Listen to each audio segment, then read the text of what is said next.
Hey, my name is Joe, And I'm Mary Beth. and this is the best of Gen X.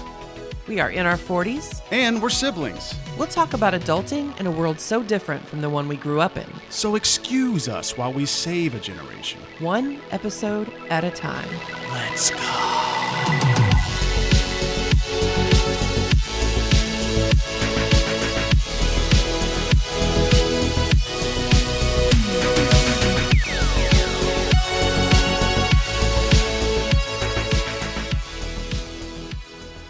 Hey, Joe. Hi, Mary Beth. How are you? Good, how are you? Pretty good. Excellent. I wish people could see us dancing when we did the intro song. I know. It's our favorite. It never gets old. Yeah, I think nobody on earth could possibly love that intro as much as we do. Who picked that intro song? I did. Oh, no, you did. Yeah, you brought. I gave you brought like three options. 3 options. Man, we picked the right one. We picked the right one, and We always dance like little kids to it. we do. It just gets us ready. It does. It Brings makes the me energy. feel good. It Brings the energy. brings me joy.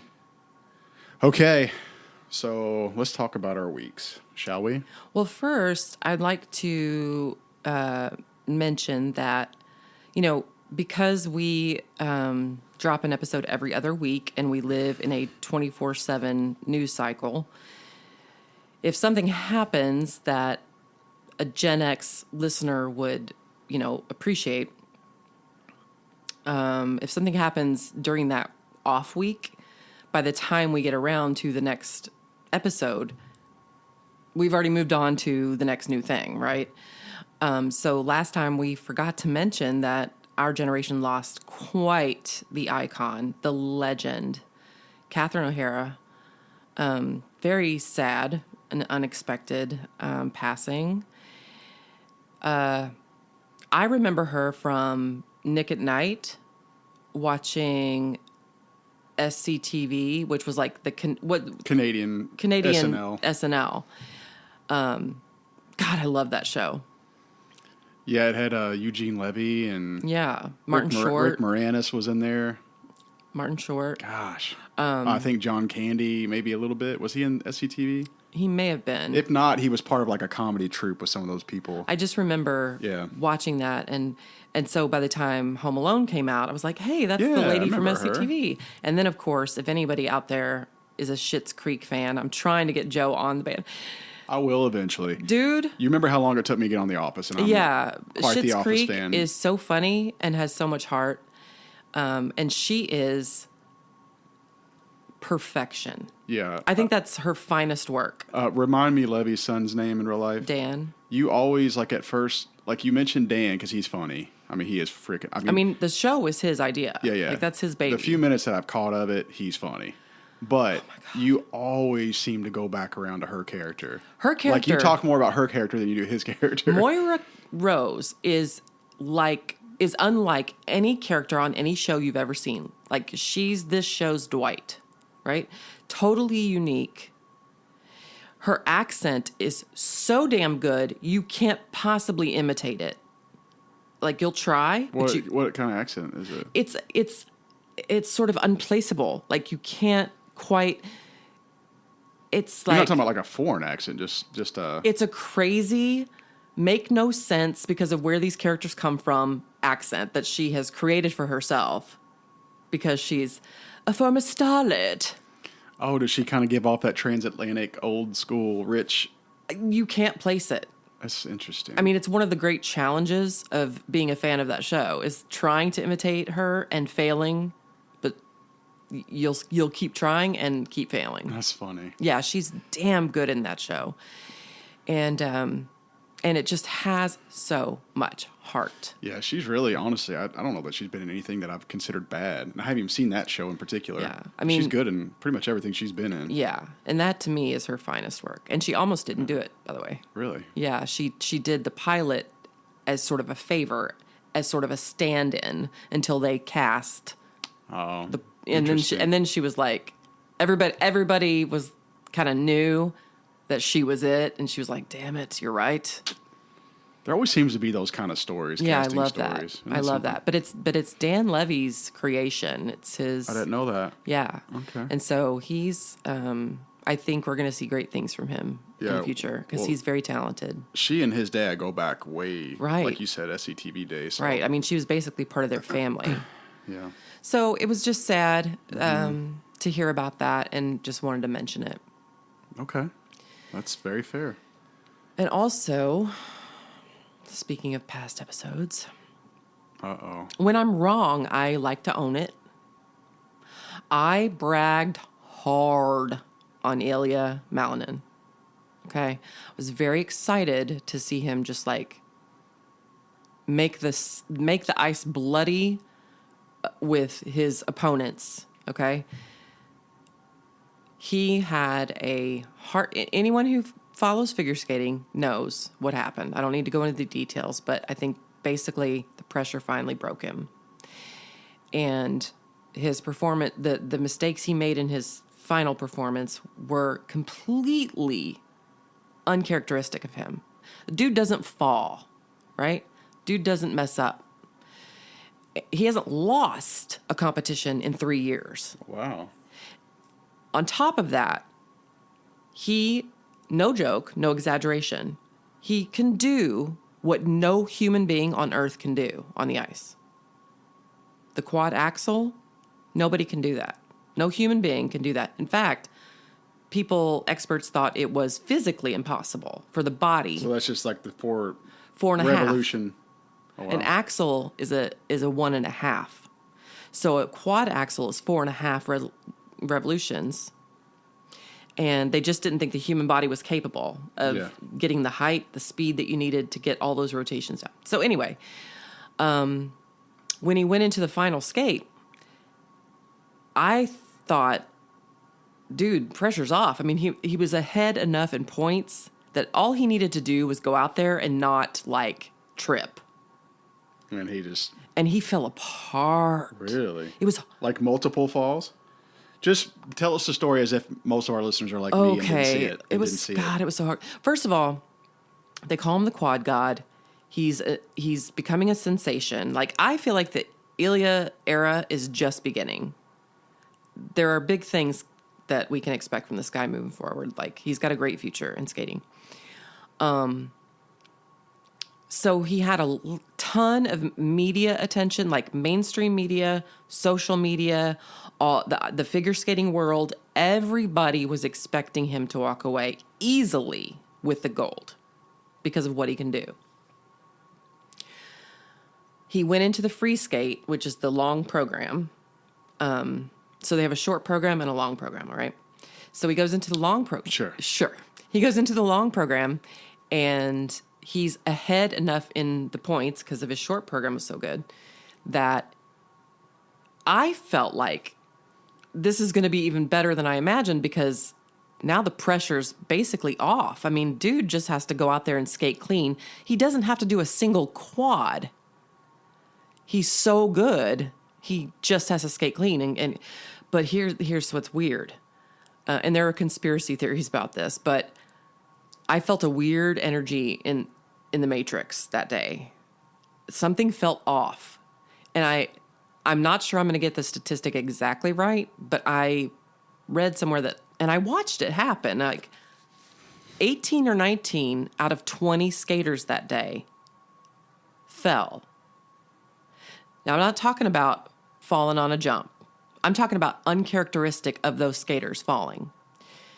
I'm talking about like tripping over your own feet. Like odd, going into a jumping pass and stumbling to the ice.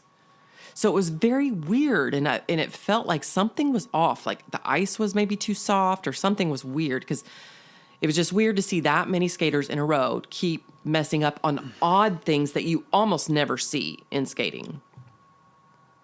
So by the time he took the ice, I still had hope that, like, wow, his lead he's gaining on these people just by all their mistakes. And what happened was he got out there and didn't feel right to him. Like something didn't feel right during the warm-up. He gets out there, his program starts, and he just felt uneasy. I think he did his first quad, not an axle, but his first quad, which he can do 7 quads in a single performance. He's done it. And so he does the first quad, effortless, beautiful. He goes into the quad axel, and something happens on the ice which is it's kind of rare, but it's when a skater basically jumps out of or checks out of their jump. So they're in midair and their leg just kind of kicks out as if they hit the ice with their toe pick and something wasn't quite right. And so they check out. They've got the height, they've got the speed, they can make those rotations, but your leg just kind of flails out and you don't feel safe in the air. It's kind of like what Simone Biles, would she experience those like dizzy spells when she competed? No? Okay. No, I have no clue. Okay, so anyway. So he singles the quad axel that everybody in the stadium, everybody's there to see him make history. And you can hear a gasp from the crowd. And from there, you could see it on his face. He was done. Like, it was just off. Something wasn't right. Something didn't feel right. And when you make a mistake like that, you get docked so many points that now he's thinking, I've lost it. I thought all those other people fell. They did. However, you lose a ton of, you don't lose a ton of points if you just simply fall on a jump. Gosh, I would think you would lose the most points if you just fell. However, if you under rotate, if you're going for a triple and a triple is required and you make it a double, you lose 10 points. It's ridiculous. So it's a huge thing for him to do a single fucking axle. Yeah. Okay. Only losers do doubles when they're supposed to do triples. Yeah. So from that moment on, you could just see it in his face that he knew he was stressed. That's a shit ton of points I just lost. Am I even going to make the podium at this point? How am I going to make up those lost points? Where's, your skater's thinking, where in my program that I've rehearsed and rehearsed and rehearsed can I stick in another try and get this right?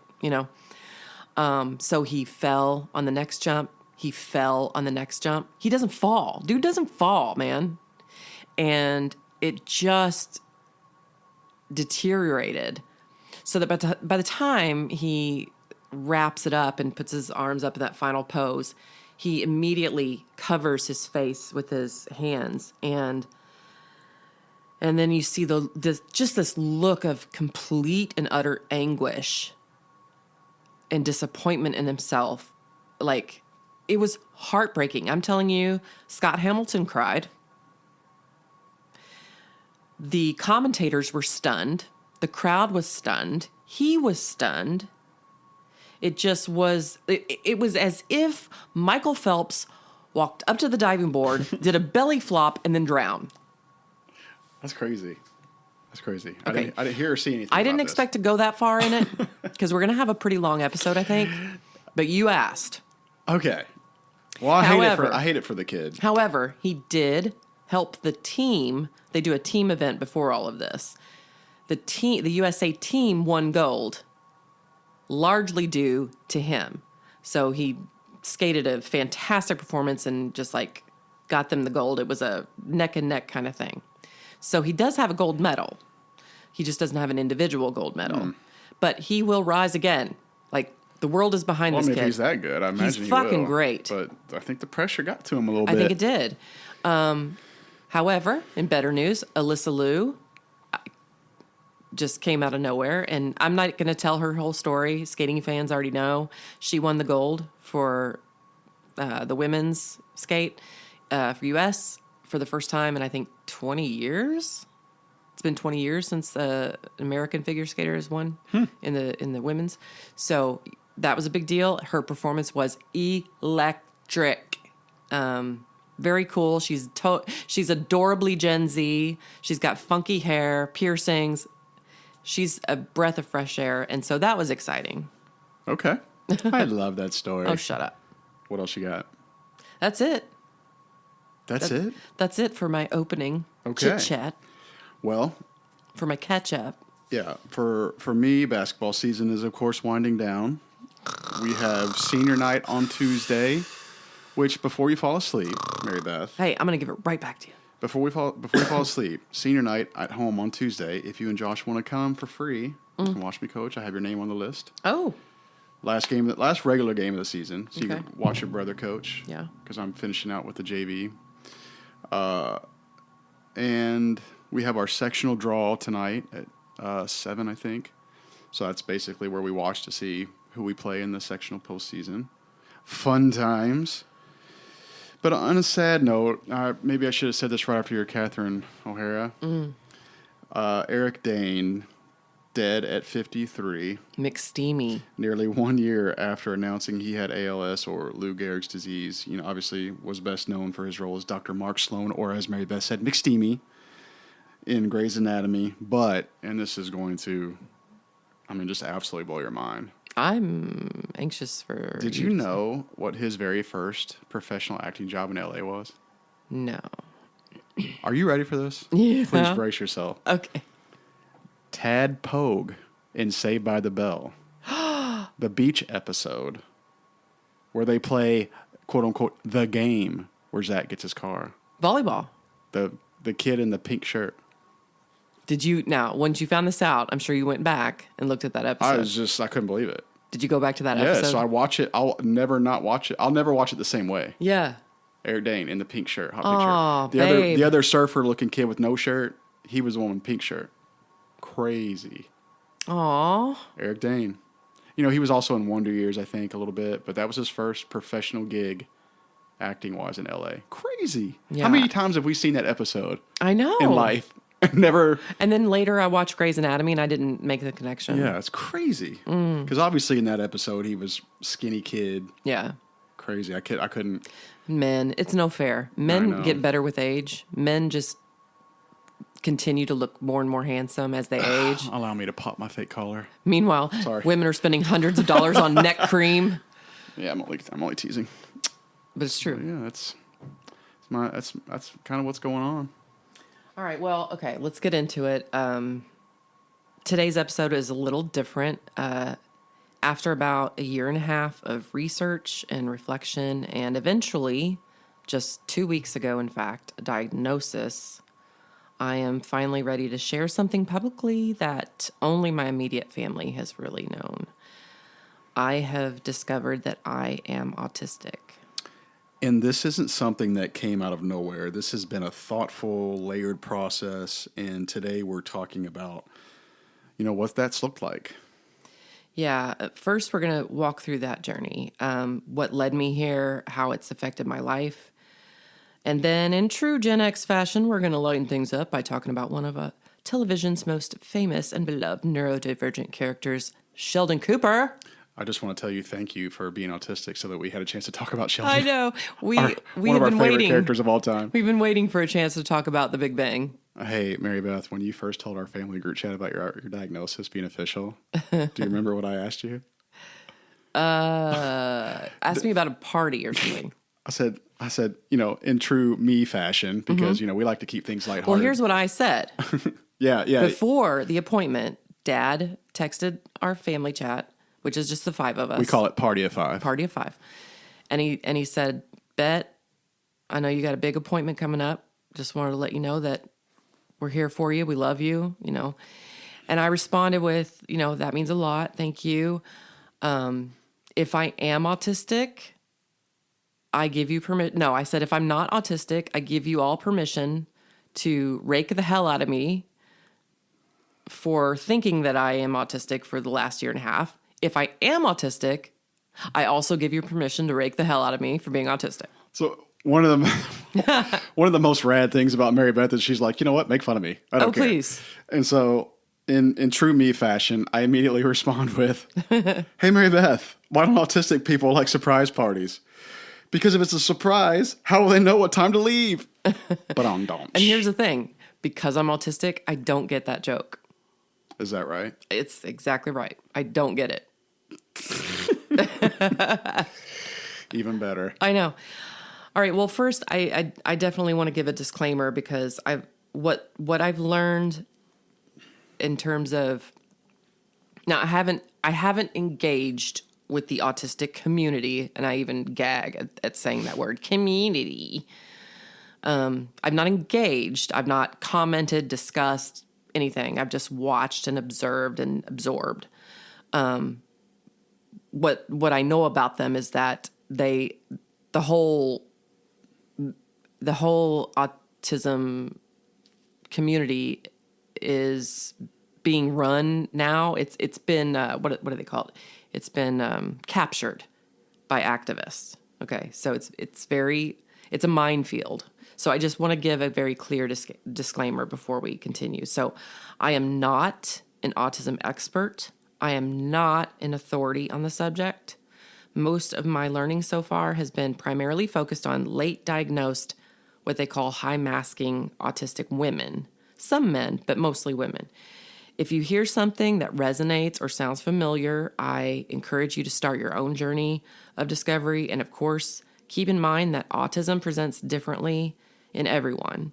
So what's true for me may not be true for you. And it's definitely not going to look like your 6-year-old autistic nephew's experience either. Okay. Also, prepare to be offended, because in order for me just to be as authentic and sincere and honest about my experience as I can be, I simply cannot be distracted by all the rules set by the activist in the autism community. Okay, like I said, it's a minefield of language and which terms to use, and no one can agree on what's appropriate and what's not, and what's offensive and what's not. So I don't give a fuck. I'm going to ignore all of that and just talk about my experience. And at the very basic level, I want to start with just a simple definition of autism, in case, because we all think we know, right, what it is. But autism spectrum disorder is a neurological and developmental disorder that affects how people interact with others, how they communicate, how they learn, and how they behave. And although autism can be diagnosed at any age, it's described as a, quote, developmental disorder because symptoms generally appear in the first 2 years of life. So, with that in mind. Yeah, I will say, first of all, let me get this out of the way. I also don't like the community tag. Yes, I know. Because I always think, like, do you guys have, like, monthly meetings where you keep minutes and have potlucks? Right. And, like, come on, community? Right. What do you, like, you all gather? It's very tribal, and I don't like it. Yeah, it's stupid. So I'm just going to throw that out there. I agree.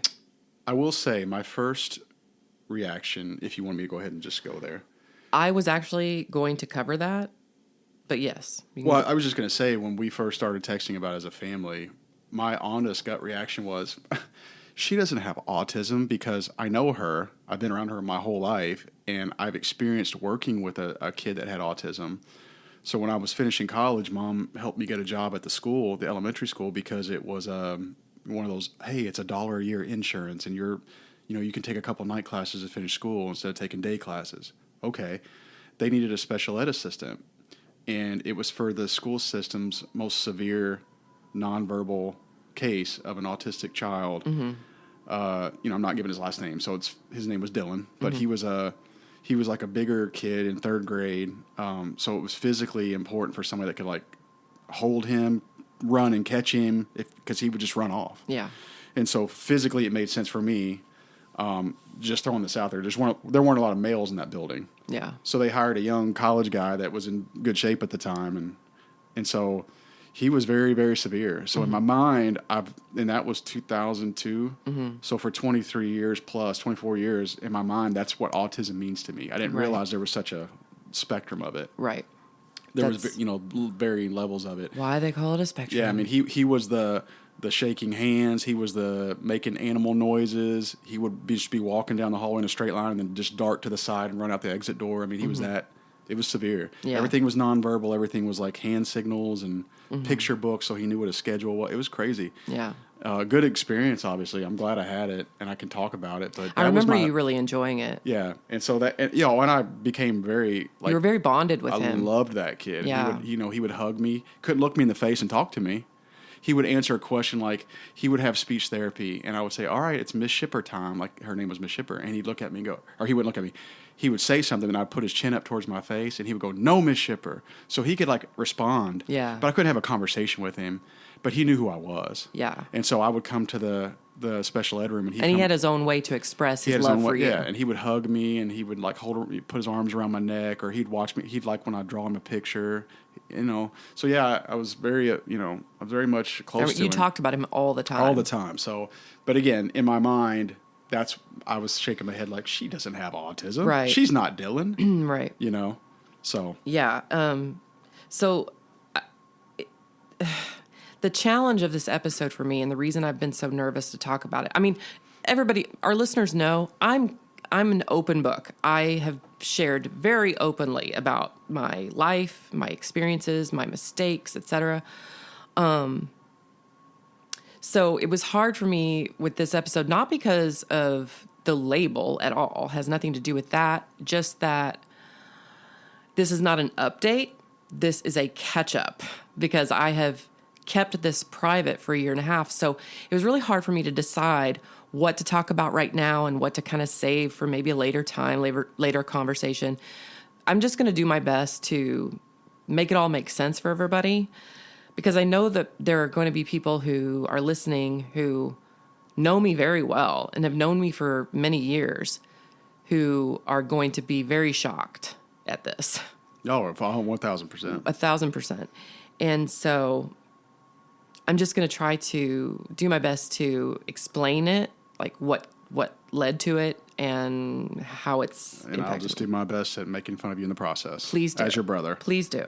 Hey, and by the way, don't worry about labels, because Mary Beth, we live in a world now where anybody that has labels is the most protected class.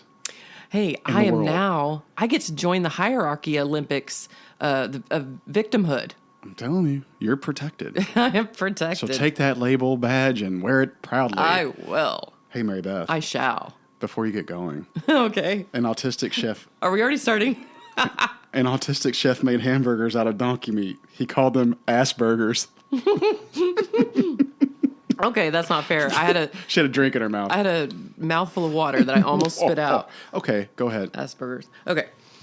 So in September of 2024, we did an episode called, it's episode 20, Can We Talk? And I think in that episode, we just talked about communication and how it's changed and for our generation, yada, yada. I think I may have also explained in the opening chit-chat part of that episode where I had a business trip coming up because I work remotely, and every year they're making us meet in person somewhere in the United States. And just talking about how I was nervous about it, and not because I can't navigate travel and get my way through an airport and all that sort of thing. I'm perfectly capable. But there were just so many aspects of the trip that I was not looking forward to, yada, yada. And so I think in that episode is when I first expressed to you my struggles, my lifelong struggle with things like small talk, how uncomfortable it is for me, how social gatherings are so exhausting for me. And I called bullshit on that at first because I was like, you no. did. I was like, me and you have hung out socially a million times. And you're like, I've witnessed this, Mary Beth. You're talking nonsense. Yeah. I've witnessed you. Great sense of humor, personality. You're funny. You're on. Yeah. You're likable. I call bullshit on it. Yeah, and I understand because it was all internal. Mm-hmm. What you didn't know is that I was, and I didn't, again, not talking about autism, but I was just explaining to you and forgive me for saying it, and I promise to never say it again, my truth. Oh, boy. Blech. But I was just explaining, this is what small talk feels like to me. Yeah, you were like, here's how I faked it, basically. Yeah. Because you were like, wait, but you're really good at it. And I was like, it doesn't matter. Doesn't mean I like it. Doesn't mean I like it. So anyway, that night that the episode dropped. I remember doing that episode, by the way. We did it downstairs. Downstairs at the kitchen table. I remember it as well. Yeah. And I think I remember the conversation just because with this podcast, over time, when we started, I didn't know that I could get closer to you. I felt like we have always been close. Yeah, we were like tethered like to each other. Yeah. But it was just one of those episodes where I felt like we got a little closer, like discovering more about each other as adults. Anyway, that night, that was back when Mom and Dad would listen as soon as it dropped, right? Now they're just like, I'll listen to it. So Mom texted me pretty late that evening. And I wish I knew it would take forever to scroll through our history of text to find it because I wanted to read it verbatim. But it was a long text, and I'll do my best to paraphrase it. Out of nowhere, my mom texts me and says, basically, I just listened to your episode, and I'm crying. I have been keeping this to myself for, at that point, I think it had been almost 10 years. I've been keeping to myself since your panic attack started, which would have been 10 years. At that point. I've been keeping to myself for 10 years since your panic attack started that I believe 100% that you are on the spectrum. I have not told you because I was afraid I would make you mad. And I think she also said, Dad didn't want me to tell you. Dad, I think his response when Mom first started talking to him about it, was anger. Like, don't you dare tell her, because it was almost like an insult. And that's not out of like prejudice or anything. It's just, we come from a family of educators and we thought we knew what autism looked like, right? And so I didn't look like that. And I think Dad was trying to protect my own self-image. Like, you know what I'm saying? Yeah. So anyway, so she says, I'm crying. I've been keeping this myself. It's time for me to tell you. I think you're on the spectrum. I think your panic attack started because your body was done masking. It's going to make me emotional. Of course. Your body was done. It was your body's way of telling you you are done. You can't do this anymore. Because they really did come out of nowhere. Nothing triggered it. And so I'm reading this and my first reaction is shock that she was trying to be so delicate and so careful with my feelings. My first thought was shock because autism, what? That would never, ever, in my wildest imagination, in my lifelong quest to understand myself and all my idiosyncrasies, it would never have come onto my radar. So I was shocked, but not offended at all. And she used the term masking, and I thought to myself, well, I can sort of infer what she means, and I cannot stand phony people, so I don't think I'm masking. I don't think I'm fake. You know, that's before I knew what it really meant. Mm-hmm. And I just was like, I'm glad you told me. I'm fine. We're fine. I just need to take a minute to kind of process this. And the next morning, she started sending me years worth of videos that she had saved. Like, of you? No, about autism, about late diagnosed, high masking autistic women. Huh. So when I started having panic attacks, it was right around the time I started dating Josh. And I stopped teaching about a year or a half a year after that. When those started, our mom, because she is the way she is, decided, I want to figure out why my beautiful, intelligent, loving, successful, high-achieving child is now having panic attacks at the age of 36 for no goddamn reason. And what I didn't know is that she spent the next almost 10 years reading and listening and watching. and learning about me. She found, in her search, she found this autism, and the further she dug, the more of me she found, right? And so she kind of overwhelmed me in that first few days because I couldn't keep up. I mean, I was working, right? And I couldn't watch. I had backlogged videos. But one of the, well, I'll just say, let me start with this. We grew up, obviously, in an era where autism was not in our vocabulary. It was extremely rare.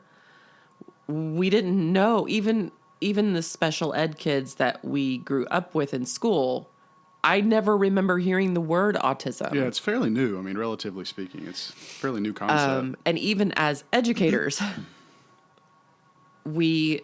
our direct experience, like Dad taught government, I taught AP courses for seniors. Yeah. So I had rare engagement and interaction with autistic students. So basically, girls in that generation, in our generation, like, not only did we not see a lot of boys with autism in general, but we sure as hell didn't see a lot of girls, because they present very differently. Mm-hmm. So there's a whole generation of women my age out there who were overlooked, and it's nobody's fault. We just didn't know. Yeah. You know? So, because of that, because I didn't look like what we thought autism should look like, I say this because I want people to know why I chose to keep it private when mm-hmm. I'm a pretty open person. Mm-hmm. It was because of the reactions, the immediate reactions. So, for example, we were in Mom and Dad's bedroom when she brought it up. Now, she had told me, she had texted me, like, I just want you to know, I told your brother and sister, because, you know, she was tired of knowing all of this about me and keeping it to herself and having to hear, like, at every holiday, at every family gathering, having to hear everybody in the family shit on me when I left early. Like, what is wrong with her? Why did she say blah, blah, blah?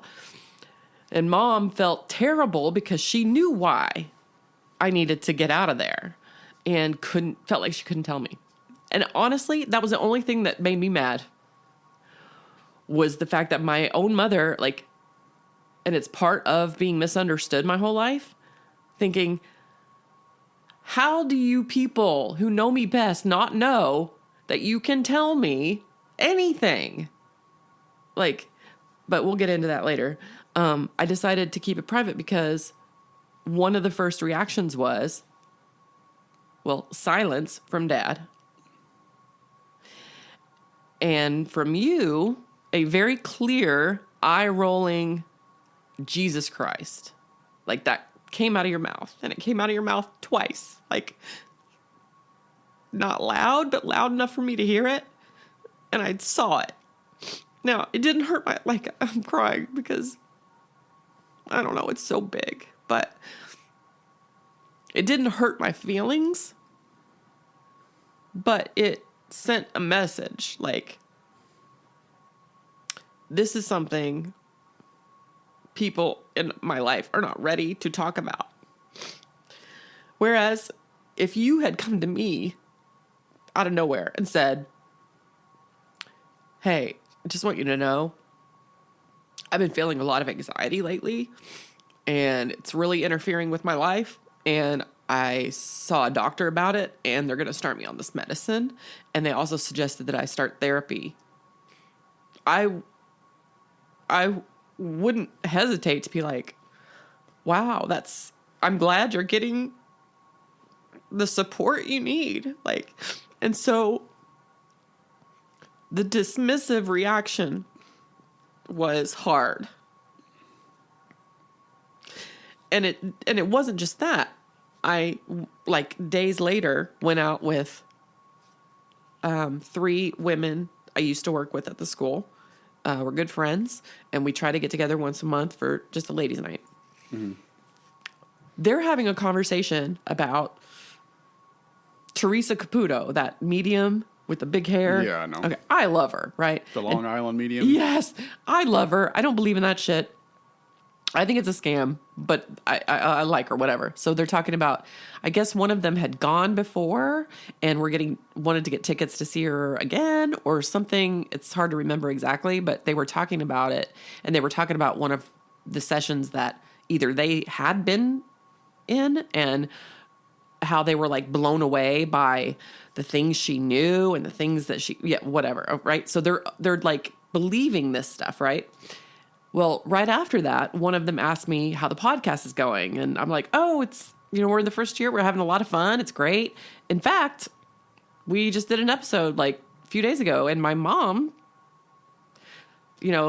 response to me was, okay, I've got to tell you, I think you're autistic. Now, without question, like without hesitation, one of them who I love and respect and admire very much, whose opinion matters a great deal to me, immediately went like this.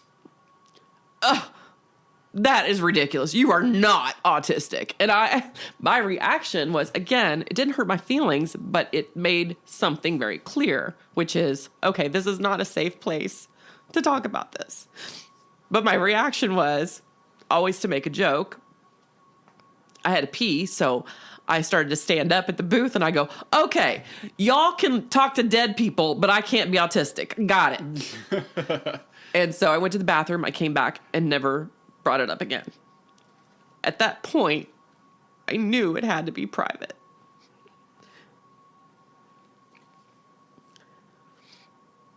I'm always going to make fun of you for leaving early, by the way. Okay. So Permission granted. Okay, good. All right, so I wasn't asking for it. Do you have any questions so far? Well, I mean, they're specific questions, but I feel like you're not finished telling your story. Yeah, but you can interrupt at any time. Well, I just don't want to get off track of what you're trying to explain, but I mean, my first question is always like thinking about, like, are relationships in general hard for you now, or not even now? I guess, have they always been? Because it doesn't feel like they have been for you. But do you feel like this maybe magnifies, like, oh, yeah, that has been difficult, and maybe this is why, Okay, so if we're talking specifically about relationships in my life, any kind of relationships, yes, for many reasons. As a child, my friendships always felt very one-sided. Because, for example, at my very first slumber party that I was able to have in 4th grade, so like, 8 years old? Yeah. I wanted to show a Titanic documentary that had just come out because they had just discovered the Titanic wreckage. It was the coolest thing I ever saw. I've been interested in the Titanic ever since. I didn't understand why the other girls at my slumber party didn't want to watch it. They wanted to watch a breakdancing movie. So things like that happened all the time that taught me that there are parts of myself that are, that my peer group, they're just not interested in. Not cool, Mary Beth, not cool. Keep your uncool interests to yourself. Yeah, they probably just chalked it up to be like, oh, she's just a nerd. Whatever. She just likes nerdy stuff. I mean, so, because of that, I guess, because I couldn't ever really share my same interests with the same intensity and excitement as my peer group, I never felt fully seen or understood, right? Mm-hmm. Like, they only know a fraction of me. Also, socializing was very confusing for me because I would get mixed messages about what was okay to say and what wasn't okay to say. Like, adults were telling us, you're not allowed to lie. Adults were telling us, you have to tell the truth. You have to be honest. Yet in socializing with friends on the playground, you learn you can't tell the truth because people can't take it. Mm-hmm. So you have to lie. Well, then when you lie, you get caught in the lie. And then it snowballs. And so it was very confusing to me trying to understand when it's okay to be honest and when it's not okay to be honest. That didn't make sense to my little brain.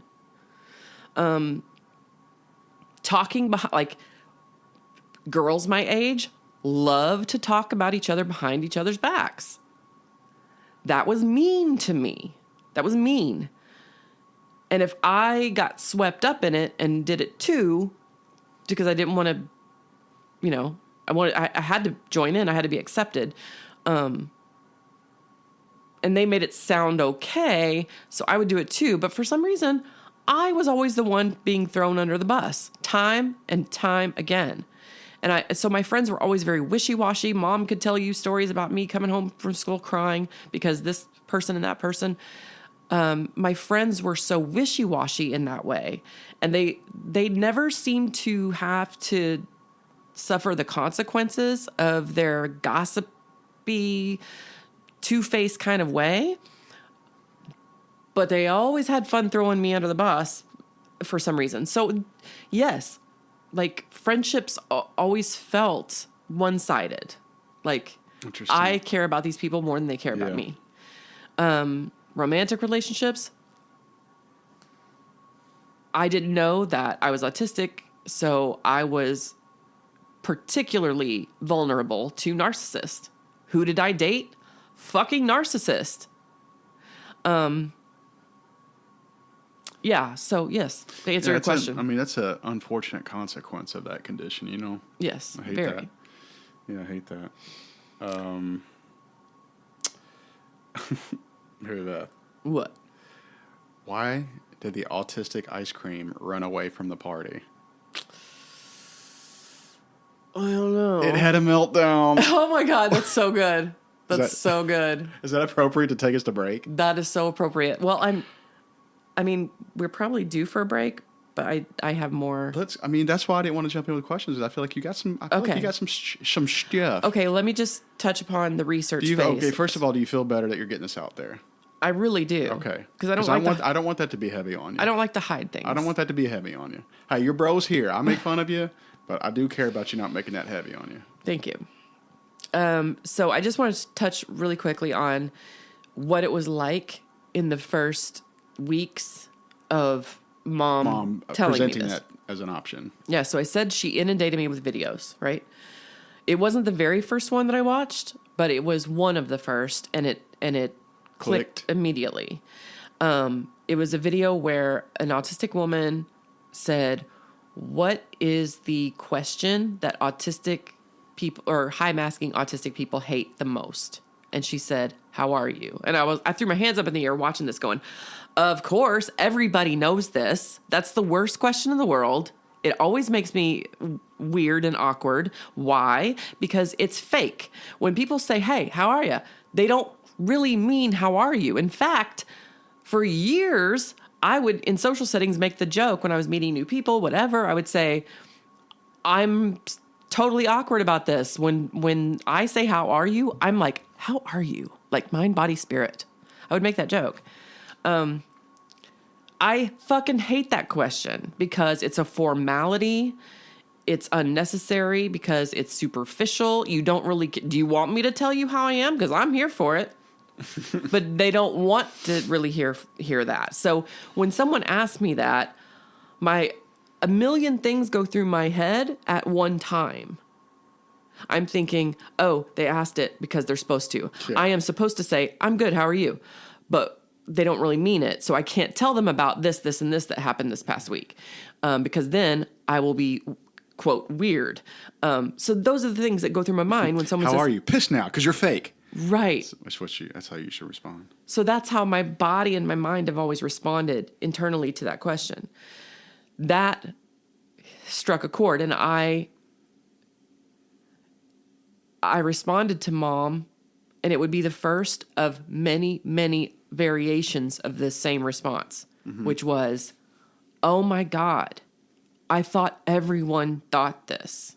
I thought everyone did this. So you can imagine, like, the explosions going off in your head, like your whole life.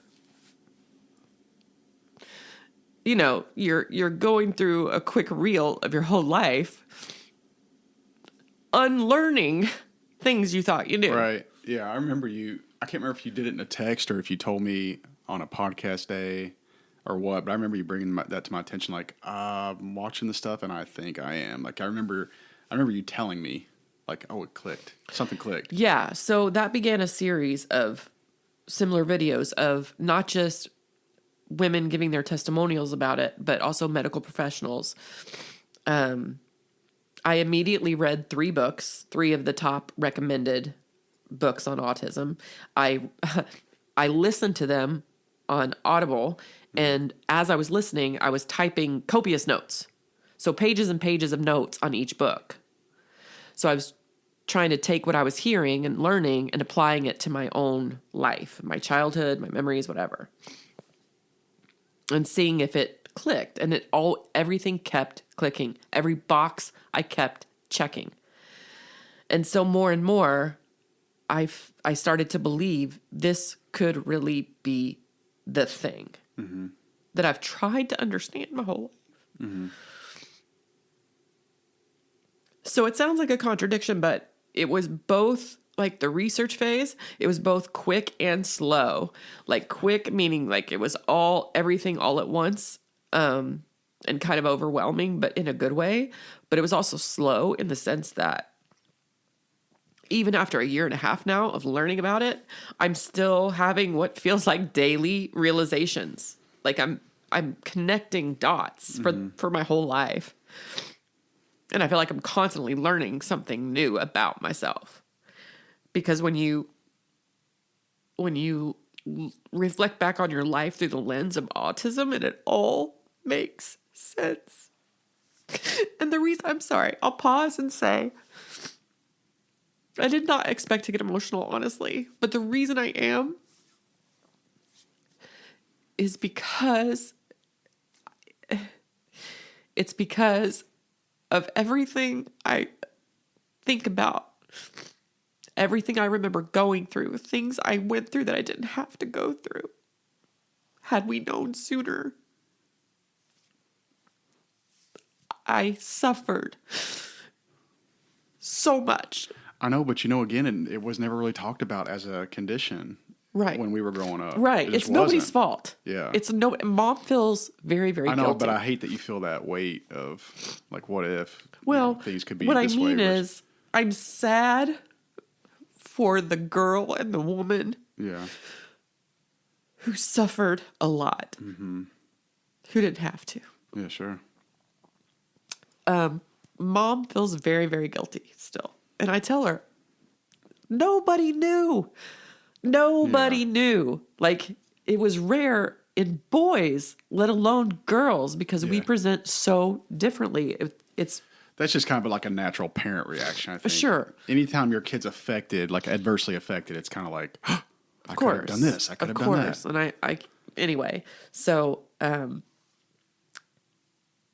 I said that I continue to have daily realizations. My most recent, for example, was when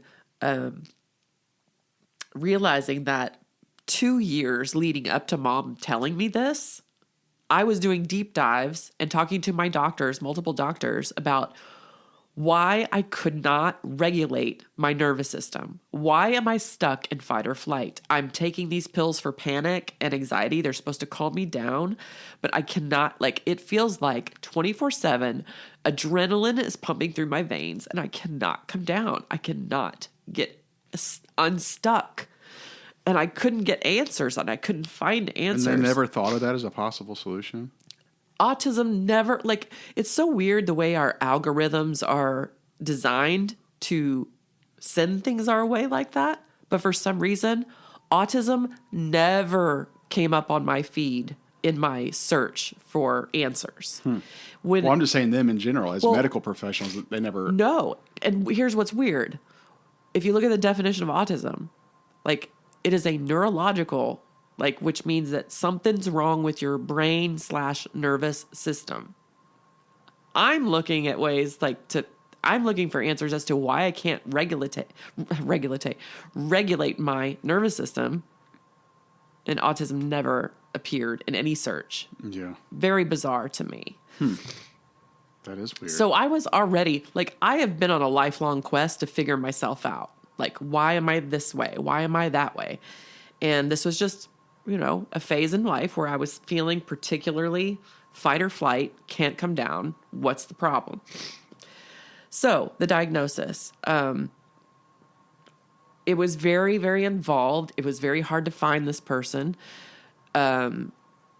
It's hard to get access for a lot of people to a diagnosis because, for one, like, I'm not sure if insurance covers it for children.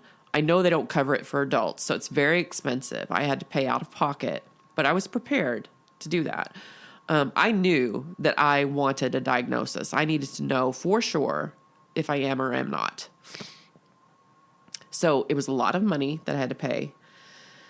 It was hard to find this person because it's just hard to find people.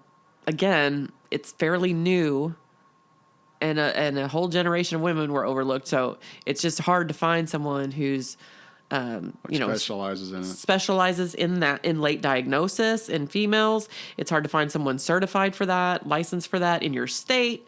It's hard to find, it's very hard to find. So what happened was, this past summer, I came across this woman's website. Did you do like telehealth or something like that? Yes. I mean, the face-to-face part of it was through video chat. She was very clear, like, I need to see your entire upper body. I want you to be comfortable, but this is what I have to see, whatever. No interruptions, please. So make sure that no one's home, nothing's happening. But aside from that 3-hour appointment of that interview, there was just lots and lots of paperwork. I had to answer tons of questions, various questionnaires, that took me hours. Mm-hmm. So leading up to the appointment, I had hours and hours and hours invested into this process, answering all these questions, so that by the time our appointment came, she had a very clear picture of my entire life, right? So all she needed then was to interact with me face to face and be able to see me and interact with me, talk with me, ask me questions, and see how I respond. So I was very nervous because I was like, well, if I'm high masking and I am autistic, how's she going to see it? If I've been so good at hiding it all these years, how can I trust that she's going to see it? Because I don't want to be diagnosed if I'm not. And I don't want to not be diagnosed if I am, right? I wanted clarity on this. So I was very nervous about that. But once she told me that I was, and she didn't just say you're autistic. Like, there's like level 1, level 2, level 3, depending on how, quote, severe it is and what how much support one needs, which there's a lot of controversy in the community about that. I'm level 1. So that means high functioning is the term, means I'm basically able to navigate through life independently just fine. That ruffles some feathers because, no, I'm not fine. Like, people don't see, it's invisible. A lot of it's invisible. So anyway, when she told me I felt incredible relief, incredible validation, because my fear was, I'm not looking for a label, okay? I don't need this for an identity, for a purpose. I didn't care about the label, but I was afraid that the year and a half leading up to it was going to be invalidated, because I believed I had found the answer. Everything made sense. This was the missing piece of the puzzle to figuring myself out, and I was afraid of losing that. Yeah. So I felt incredibly validated that I wasn't crazy. I wasn't seeing things, imagining it. I am autistic. currently, and I know that there will be sort of stages of this as I move forward. Currently, there's a little bit of grief.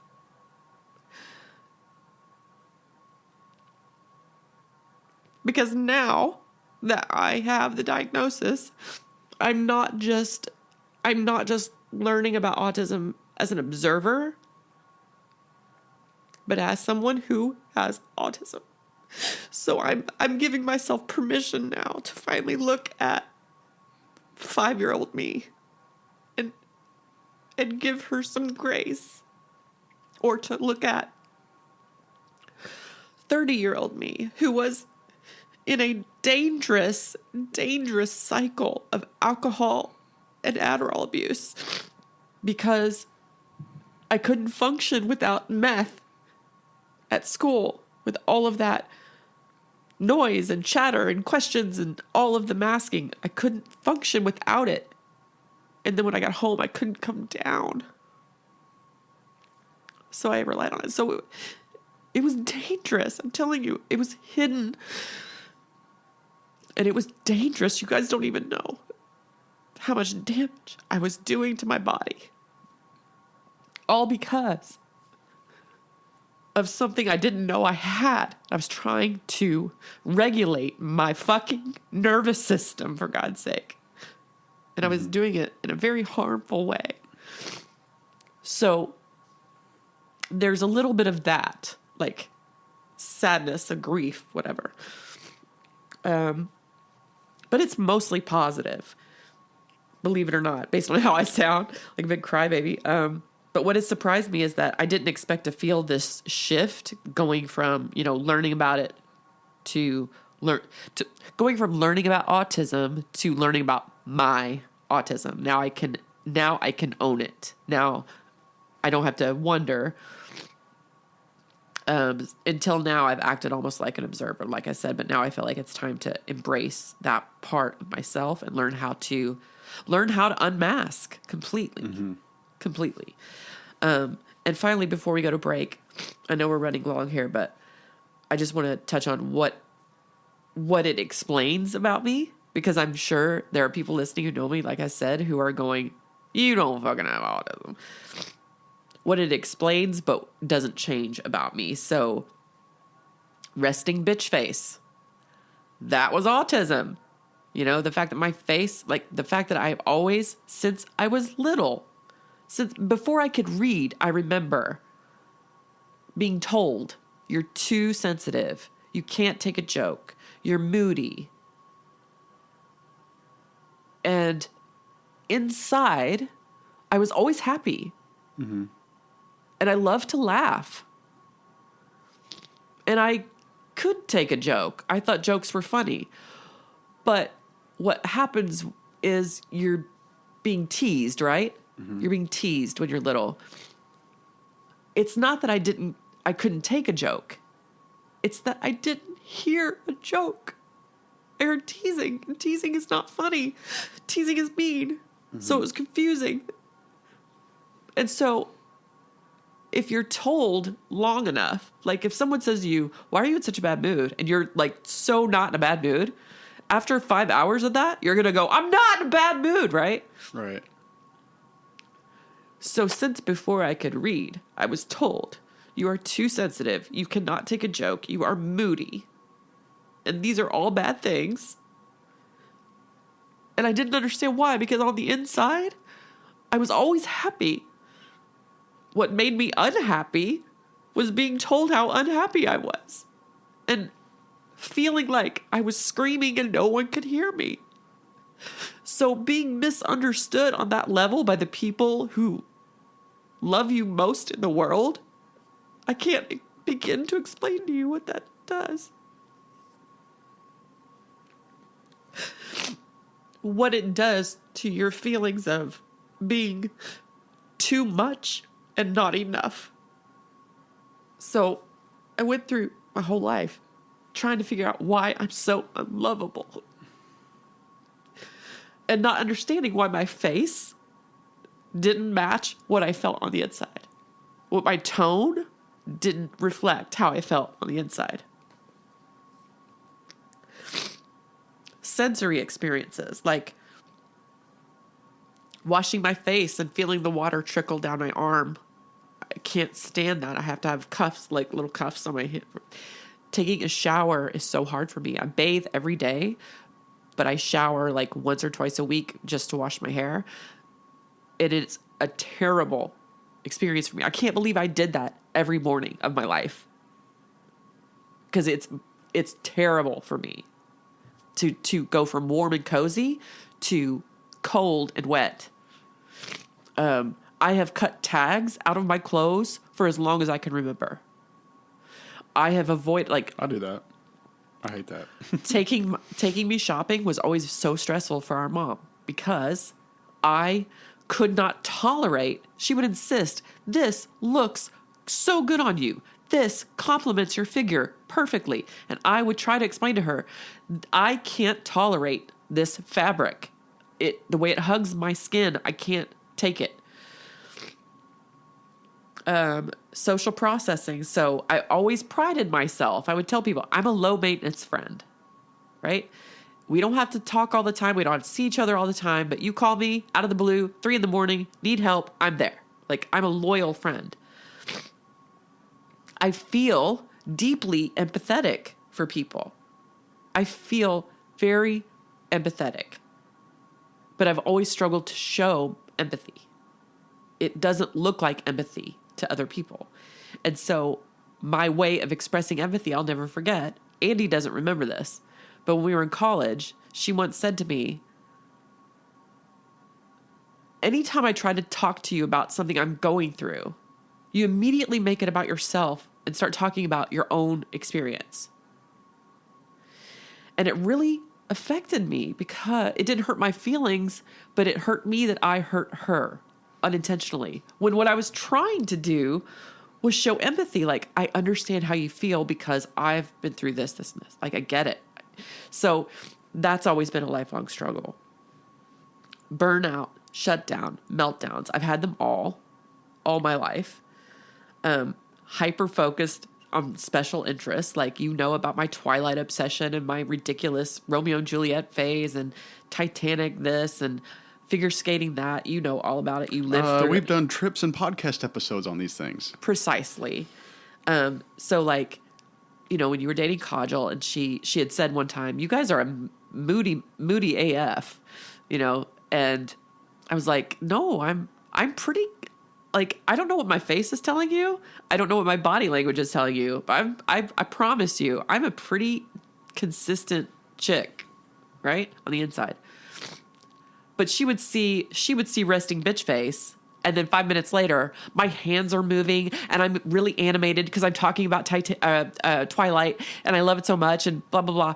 And so she sees that, and obviously it makes sense why someone would say I'm moody, because I go from one extreme to the other. But I'm not. I'm pretty constant, right? It's been hard my whole life to be misunderstood that way. Yeah, you kind of answered my next question. So, What was that? do you ever get sensory overload? Oh, You've already talked about it. All the time.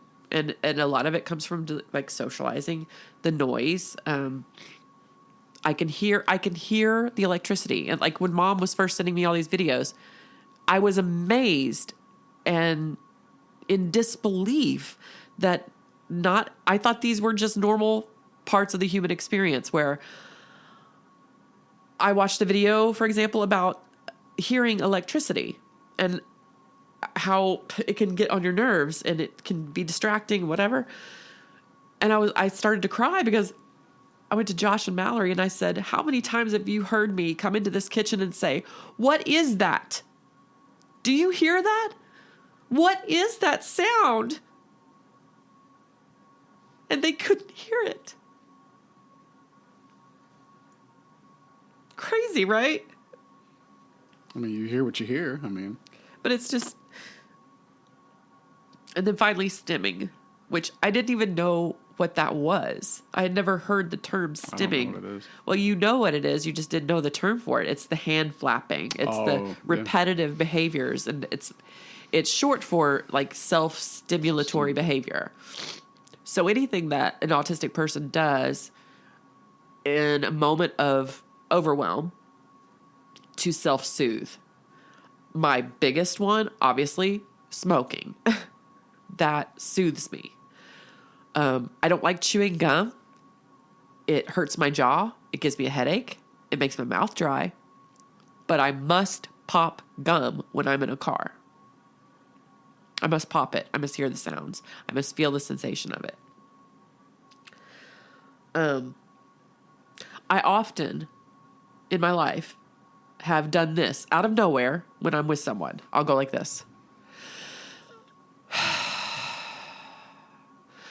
A very deep breath and a very audible sigh. It's very relaxing to me. It's very calming. But what is the response that I get every single time? Oh, like, why are you mad? Or Yes. What's wrong? What's wrong with you? What's wrong? Why are you mad? And I always have to complain. I'm not. I'm fine. I'm good.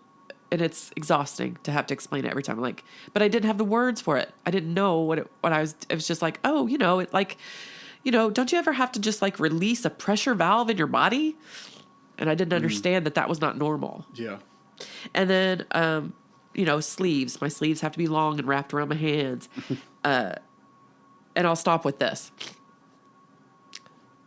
I cannot stand the sensation of dry lips or dry skin. Every day of my life, since I can remember, I come out of the tub or the shower, I dry off, and I, head to toe, lotion. I cannot stand the feeling of dry skin. The other day, out of curiosity, because sometimes you have this like imposter syndrome where, am I really autistic? Is it real? Because it's so bizarre. I thought, just for fun, I'm going to go around the house, all my purses, all my bags, and I'm going to count how many tubes of lip moisturizer of some sort that I have. So I'm not talking about lipstick color. I'm talking about anything like balm, chapstick, lip gloss. I counted 38. That's it? I have 39. I'm just joking. 38. And that's not even counting what was in my bathroom. And that's where we keep most of our, products like that. Essentials. And so after that, I got to 38 and I stopped. I was like, okay, Mary Beth, you've got a problem. This is a stim, like constantly applying, because I can't stand that feeling. So as we go to break, I'm so sorry. It's what I want people to know is that I'm not embarrassed by this at all.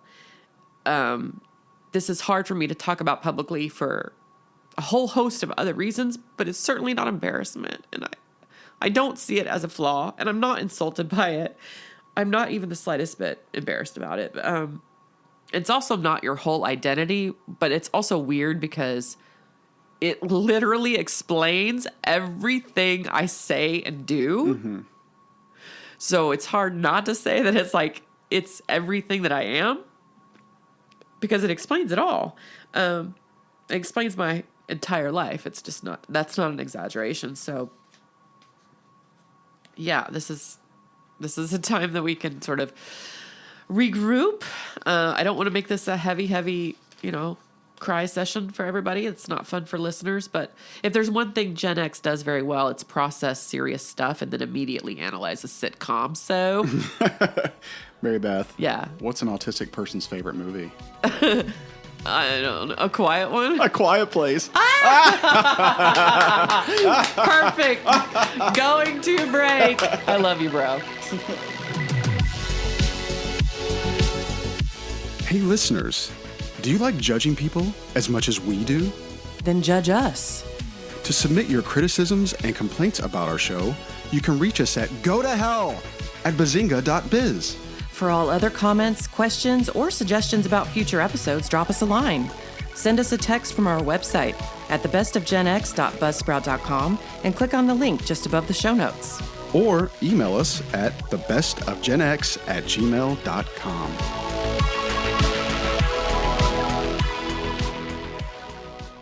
Okay, we are back. Hello. Hello. I've composed myself. Great. I did want to mention really quickly, though. Okay. I had started to explain this and then got sidetracked in the last half. So when I was talking about the diagnosis, I did want to mention a little bit about what she said when she when she verified, yes, you are autistic, she went into a lot of the reasons, my responses, and all sorts of things that were kind of interesting to me. And she basically said that I scored like almost off the charts for level 1 autistic. High achiever.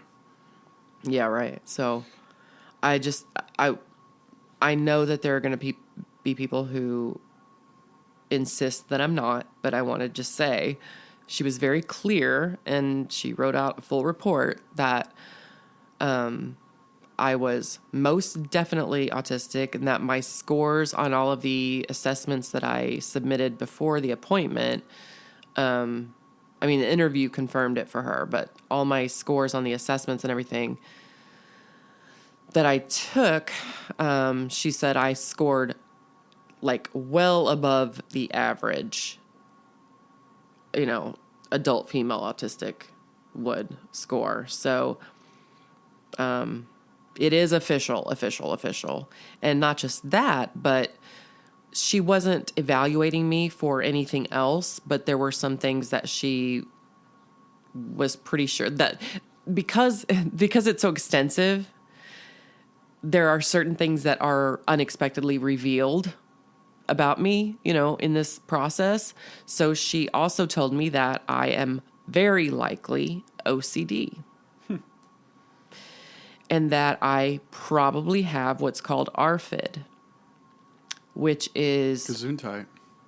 It is avoidance restrictive food intake disorder. Now, this has nothing to do with body image, has nothing to do with weight, size. It is solely to do with foods that are, quote, safe. Like, we will eat the same foods over and over, day in, day out, for months, years, weeks, whatever, and then maybe stop and then switch to another food, because my aversions, like my explanations about some things, revealed strong aversions to certain foods my whole life. And so I thought that was interesting. And she said, for example, I asked you what you're eating currently. And I said, well, these days, I said it used to be a sliced apple in the afternoon. I would peel an apple, slice it up, and sprinkle some salt on it. And I did that for a long time. And I said, dinner's usually normal. I just don't eat very much. And then I said, but now I'm back to strawberry Activia yogurt and granola mixed in with it. And she said, tell me about your yogurt. Does it have to be a certain brand? I said, yeah, Activia. And it has to be strawberry. And she said, okay. So when you used to eat it and then later came back to it, did you notice anything different? And I said, oh, yeah. I said, the packaging has changed for one thing. It used to be like a really small circular sort of thing. And now it's like an oval shaped package, which is weird. And I said, also, the consistency is really good because it used to be kind of watery and thin. I go, but now it's like a really thick pudding-like texture, and the strawberry flavor tastes way more natural. And so it's really creamy and really good. And she said, so she comes back to this and she's explaining, and she goes, when I asked you earlier about yogurt, she said, that's not, now I'm not going to say neurodivergent. I'm not playing that fucking game. Neurotypical and neurodivergent is just activism in the community. Okay. It literally means, the literal definition is normal brain and abnormal brain, right? Okay, so I'm going to say normal. She's like, normal people don't do that. Normal people will perhaps have preferences from one brand of mayonnaise to another brand of mayonnaise. But normal people don't notice manufacturing changes in the same brand of food. Now, you might if you're a foodie or a chef or whatever. You'll notice those things. But anyway, so what I thought was really interesting is the ARFID thing and also the OCD. And I just wanted to mention part of why this is so emotional for me is because I have a lot of guilt for waiting I mean, I waited to get Mallory help, like during the lockdowns, and she started having panic attacks out of nowhere. It didn't make sense, you know? Because my kid was always a trooper. She was a tough girl, and, you know, it didn't make sense for her to suddenly start having panic attacks. And when she opened up to me about her compulsions, her compulsive behaviors, I kept saying, Mallory, you've got to get off TikTok. Quit pathologizing the human experience. And I would say that to her, like when she eventually got help and was starting therapy, because she was a minor, I would join her. And I would say to the therapist, I feel like we are pathologizing the human experience because everything she's describing is totally normal.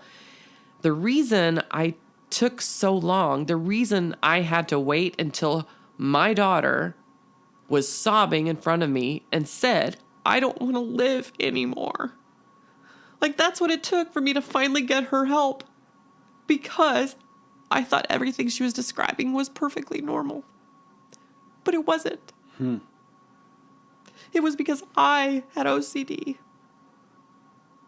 Isn't that crazy? Yes, yeah. Okay. How about this? How about we do some Hot takes.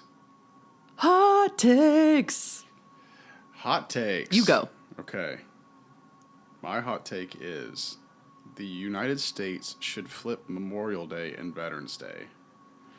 We should start the summer with a holiday to celebrate living vets and end it with the one for memorializing fallen soldiers. That's interesting. Isn't it? I like that I'm an idea. interesting person, Mary Beth. I like that idea. Makes sense. Yeah. I mean, it's pretty simple. What made you think that? I don't know. I'm weird. I like holidays. And so I just started thinking about it.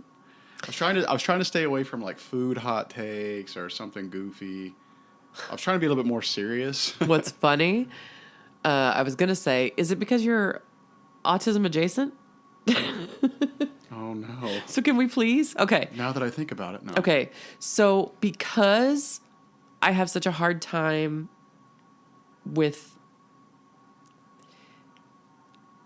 not being open, like, I knew that you in particular had misgivings about this autistic thing, right? Mm-hmm. I wanted, however, you to feel comfortable joking about it with me. I wanted you to know you can laugh about it. You can call bullshit. You're allowed to do that. And I'm not going to punish you for it. Okay. Because I still don't know. I think I am, but I don't know. And because I like things out in the open, I, at some point, made clear to you that it's okay to talk about it. And it's okay to think that it's bullshit. Mm-hmm. Just be honest with me about it. And let's not just ignore this huge thing in my life right now. Mm-hmm. And so when we were in Scotland at Loch Ness, we were getting ready to do the castle tour. And I don't remember what prompted it, what happened. I don't know if you tripped or you did something goofy. And then you made this joke where you said, oh, I'm sorry, I'm autism adjacent. And I fucking lost my mind. It was so damn funny. And then it became this running joke ever since. And I just love that. I love that. So funny. So funny. You're welcome. Yeah, thank you. So, okay, my hot take. My hot take is not very hot for people who don't pay attention to skating. I'm just going to say this because I noticed during the Olympic skating stuff that Johnny Weir was getting a little bit of online hate. Like, it was trending to hate on Johnny Weir and Tara Lipinski for their commentary as being like too mean. We're so mean. I have no clue who that is. Okay, so Terry Gannon. Who are the? I know that. Okay, right. Because he played basketball. Right. So why the fuck is he commentating on figure skating? But he also does golf stuff. Who cares? He played It's not basketball figure at NC skating. State. Okay. Why is he there? But it's him, Tara Lipinski, and Johnny Weir. Tara Lipinski and Johnny Weir are both retired figure skaters, Olympians, national champions, etc. They have the expertise and they get along well with each other, whatever. I don't know why Terry's there, and he and Tara both don't really match Johnny's energy. Now, I don't know if you know Johnny Weir. I don't know. I've never heard of Johnny Weir. Okay, Johnny Weir, it was like early 2000s, and he retired in 2013. He is the most flamboyant, fabulous queer skater ever. He's known for very beautiful, very elegant skating style, but also very avant-garde, strange, showy, flashy costumes and that sort of thing. Okay, fabulous. I'm here for all of it. Me intrigued. I'm here for all of it. I adore Johnny Weir. And also, and in the past, he's had some controversy with the elites of the skating world because of his candor, you know. And here's what we look for in a good sports commentator. We look for, obviously, their expertise on the sport. So again, why is Terry getting part? Why are you there? Tara brings the expertise as well as Johnny does. I learn a lot from her, and I appreciate what she brings to it. However, Johnny is the only one ever with anything interesting to say. It's so hilarious. Like, they criticize him for being like, too mean. He's too mean. But you don't help anybody by lying to them. You don't say that's a great jump when it's not a great jump or whatever. So his criticisms, I think, are valid and also entertaining. So, for example, it was a very slim margin with the pairs team. The U.S. got silver. France got gold. It was pretty controversial. And as we were waiting for the final group to skate, like that was gonna tell it all. Like, thin margin. He goes, and we're gonna learn about it.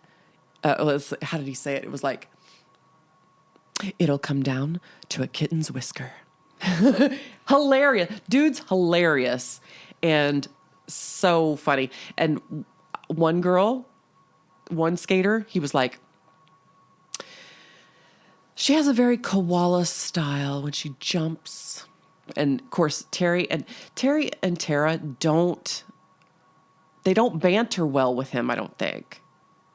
They're quick to dismiss him and like poo-poo his comments when he does things like that. But that's what's fun about it.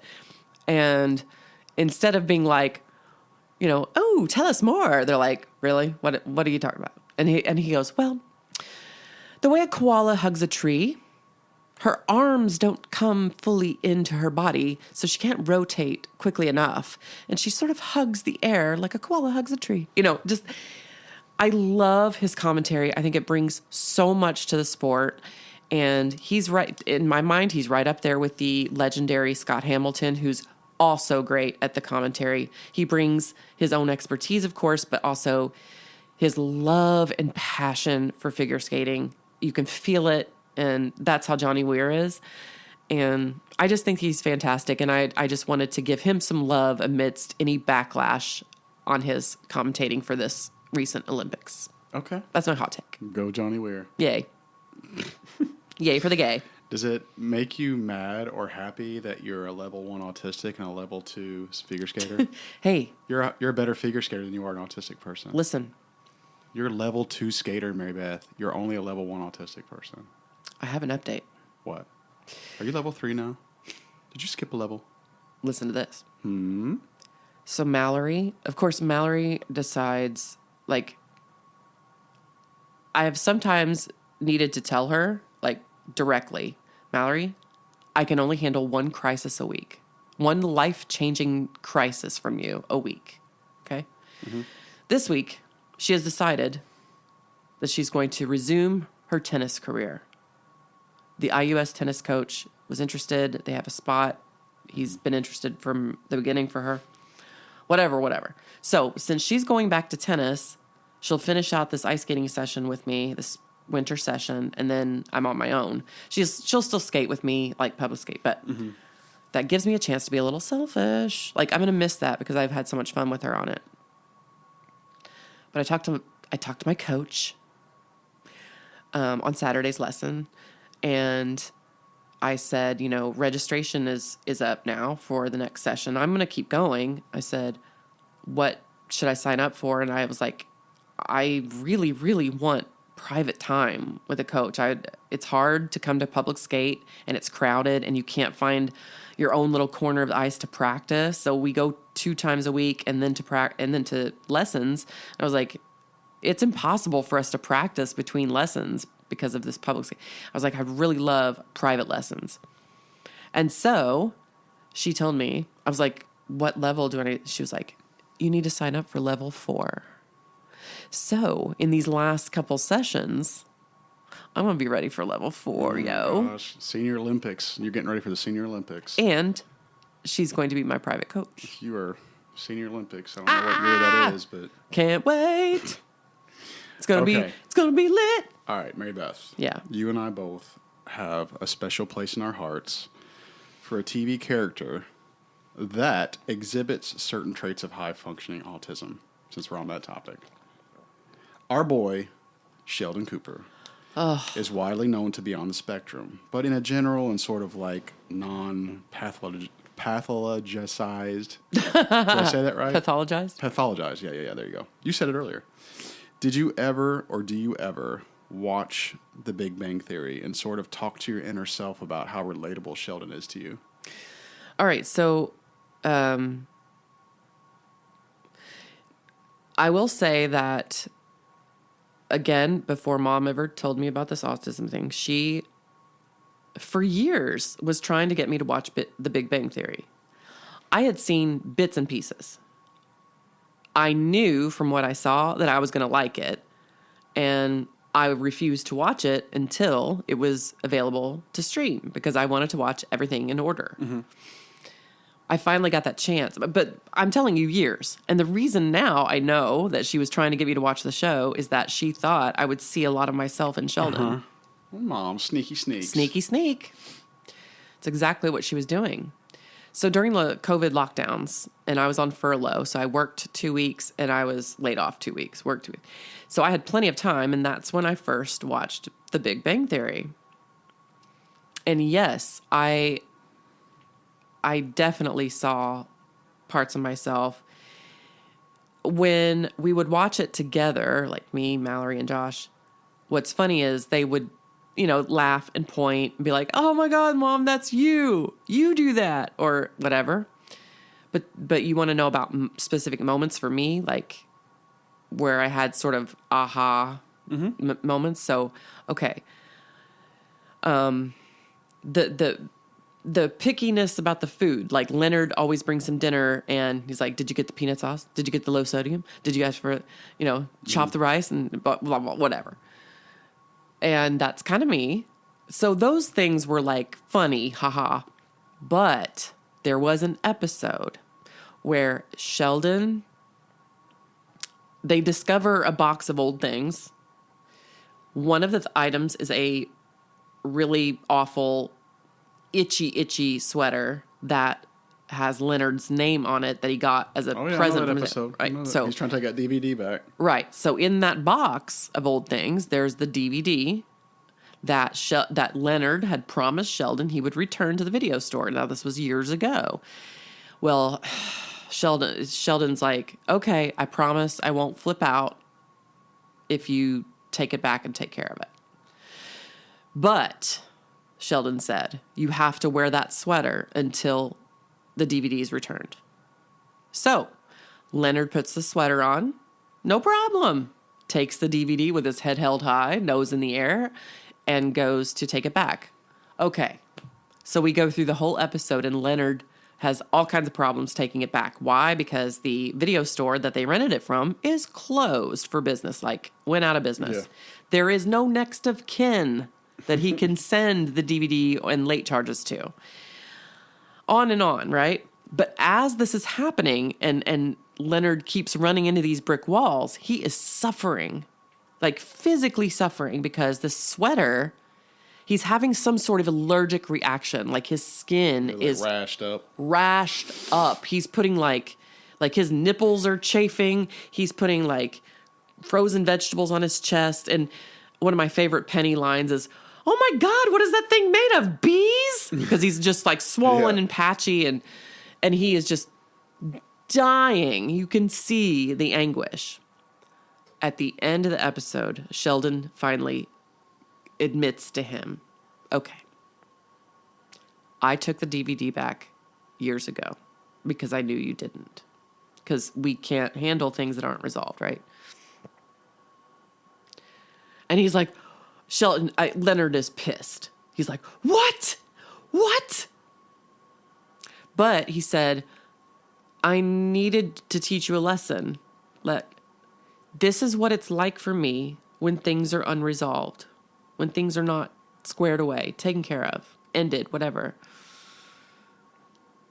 I have an itch in my brain that I can't scratch, just like the sweater has done to your body. Now, I'm alone at home watching this on my phone as I'm putting together a puzzle." And I stopped. And that was a moment where I didn't laugh. And I thought, oh, shit. Holy shit. I didn't tell anybody about it. But I thought, holy shit. Nobody in my whole life has ever explained that feeling so perfectly that I have all the time. All the time. And so that was a big moment for me watching that show. Like, there may be, like, it crossed my mind that, no, I didn't think autism. I thought, wow, how cool that at least the person who wrote this episode knows that that feeling exists. Because I've never heard anyone talk about it ever.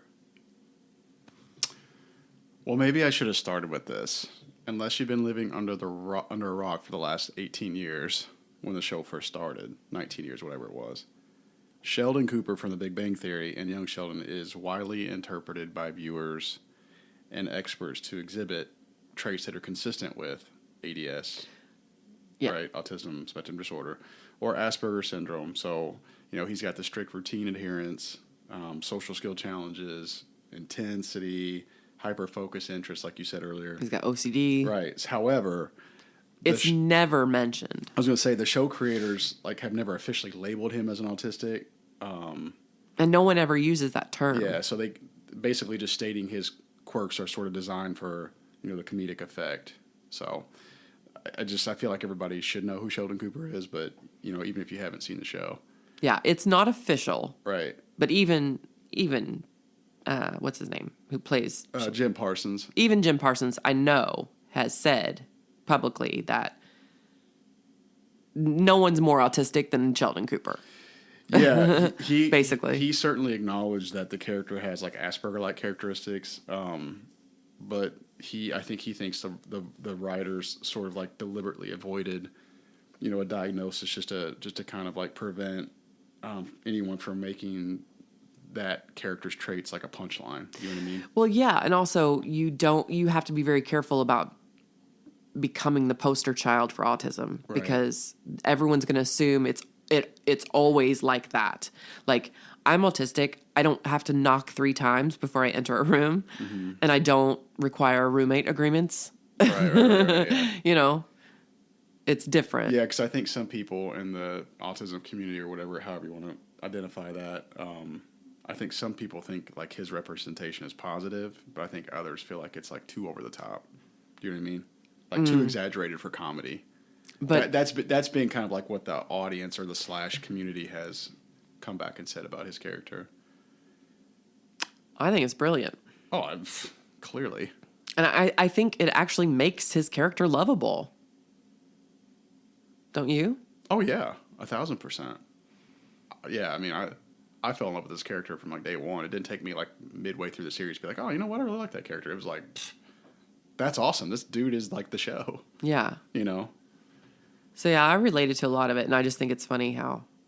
I almost want to say I like you more than Dwight. Dude. I'm going to struggle with that choice, honestly. It is bizarre that you said that because I was just coming back from break, I'm thinking to myself, do I like him more than Dwight? I mean, I've got a Dwight T-shirt for God's sake. We met Dwight. We met him at Comic-Con. We paid a lot of money to meet Dwight. That's tough, man. But Sheldon Cooper, oof. I mean, I almost rewatched Big Bang Theory over and over from beginning to end more than I have The Office, and I've watched The Office a lot. Same. Like, I've lost count of how many times I've seen The Office, so I've super lost count of how many times I've watched The Big Bang Theory. No joke. Like, that's on loop No joke. for me. No joke. But, like, here's another one. Okay, so the episode where he has the earworm. Oh, we're just trying to figure out that song. Yeah. Okay. When him and Amy are kind of, And he can't figure out where it's bothering him. I'm surprised you have to ask. It's so funny. My God, this is such a funny show. I had another moment when I first saw that because another part of myself that I have, quote, masked, camouflage, hidden. Everybody gets an earworm, right? Right. And you eventually figure out, oh, it's from that one song I heard the other day, Or what's that from? What's it? Okay, everybody gets that, but his was very obsessive. Like, nobody knows the nine note tune that has been swimming around in my head for going on 10 years now, every day. There's a 9-note tune that I can't identify that came out of nowhere about 10 or 11 years ago that won't stop. I want to forget it forever, but it's in my head. Like today. Now. You still haven't figured it out? Dun, dun, dun, dun, dun, dun, dun, dun, dun. That tune, 9 notes, I don't know where they came from. Doesn't matter. All I know is that I can't get it out of my head. Now, this is just one of so many examples of what I have invisibly to everyone else suffered with. Mm-hmm. Interesting. That is part of the noise that is in my mind. Noise. You remember, okay. Sorry, I had to.